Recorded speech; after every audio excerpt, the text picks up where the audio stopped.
राधा और कृष्ण जी का विवाह क्यों नहीं हुआ, आइए जानते हैं इसकी दिव्य कथा।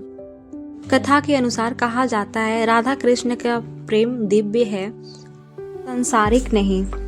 राधा और कृष्ण का प्रेम पत्नी पत्नी का नहीं है, बल्कि परमात्मा और भक्त का प्रेम का प्रतीक माना जाता है।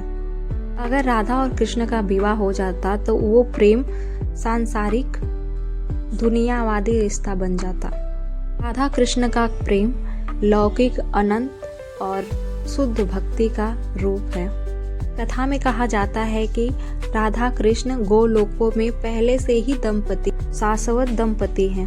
वैष्णव मत के अनुसार राधा और कृष्ण गोलोको धाम में नित्य दंपति। राधा और कृष्ण का जन्म लीला के लिए हुआ था, विवाह के लिए नहीं।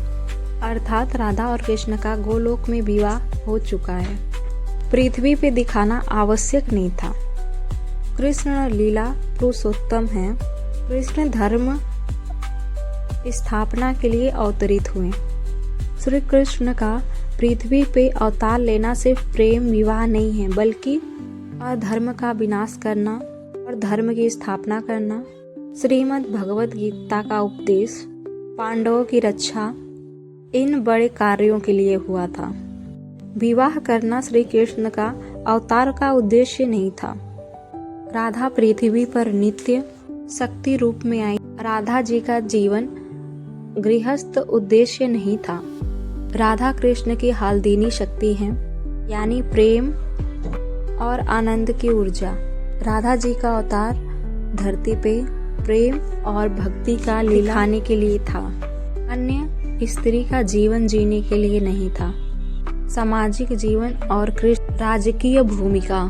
श्री कृष्ण जन्म से यादव और राजकुमार थे। राधा गोप कन्या थी। राधा कृष्ण को राजकाज, राज्य शक्ति और महाभारत से जुड़े कार्य करने थे। का जीवन पूरी तरह अलग दिशा में जाना था, इसीलिए विवाह होना संभव नहीं था। कथा में कहा गया है जब मिलन समाप्त हो जाता है वहाँ पे प्रेम सीमित हो जाता, पर राधा कृष्ण का प्रेम अनंत बनाना था।